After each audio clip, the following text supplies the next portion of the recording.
Look in the direction of where you want to be and speak in the direction of where you want to be, and never again look back over your shoulder about where you have come from. And if you can pull that one off, as soon as tomorrow, you'll have evidence of your veritable fortune.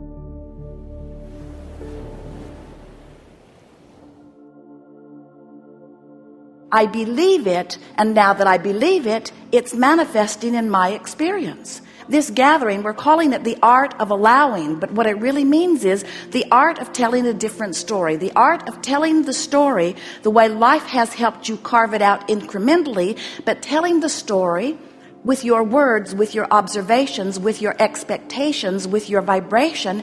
Then when law of attraction is responding to your deliberate offering of thought, now you're getting what you want, not just what you're observing. You just got to figure out how to do it, because until you do, you can't have the state of being that you want to achieve. You have to find the vibrational essence of it. And so the work is, you have to find a way of distracting yourself from the absence of the money while you activate within yourself a feeling of the money. Things like feeling appreciation for the prosperity that you are living, feeling appreciation for the possibility of more coming. In fact, we'd like to say that even when you get into an attitude of hope, you're much closer in vibration to allowing it than when you are in the vibration of doubt. The answer to your question, how do I let my fortune come to me and me come to my fortune?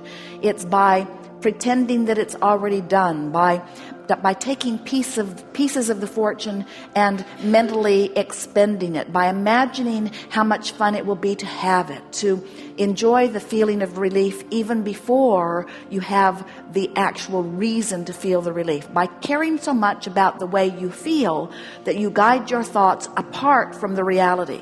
Look in the direction of where you want to be and speak in the direction of where you want to be, and never again look back over your shoulder about where you have come from.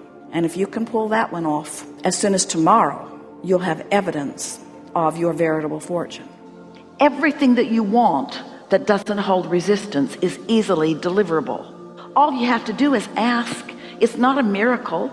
It's not metaphysical in the sense that it's something freakishly outside the norms of what can happen to you.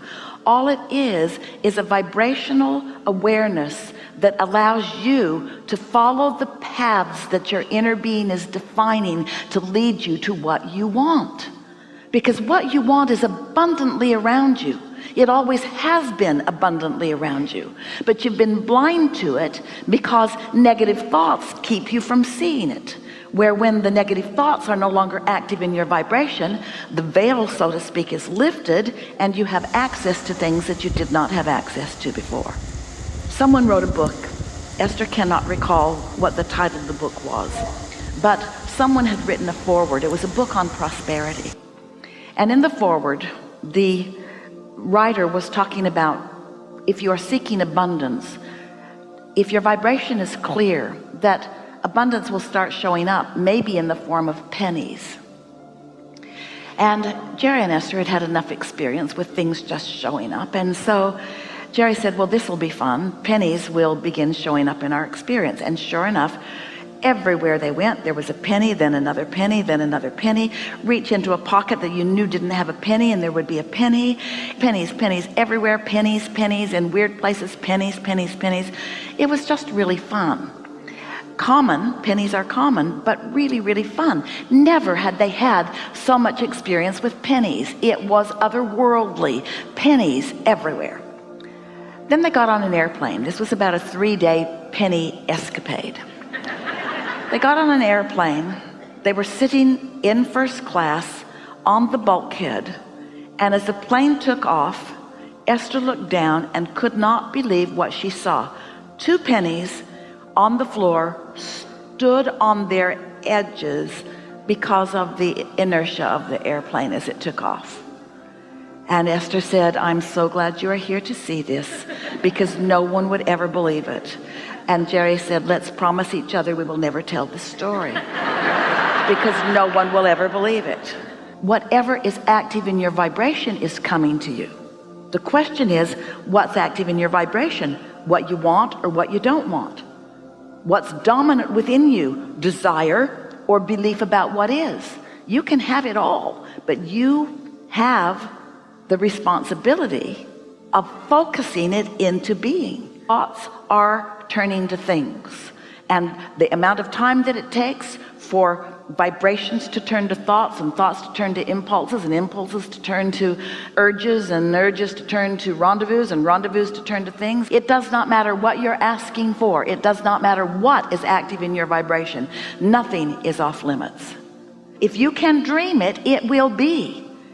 And dreaming is the key here, because in dreaming you're out ahead of it. There's a story of a young couple in a boat, and they're newly in love, and he's given her a beautiful ring, and she's dangling her hand in the water, and her ring comes off. And years later he is fishing, and he catches a fish, and when he cleans it, the ring is inside. Your ability to believe that story is important. So many say, yes, somebody just made that up.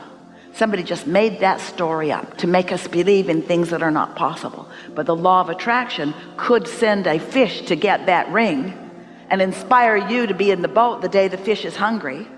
The law of attraction could put that kind of timing together. Things like that happen all the time.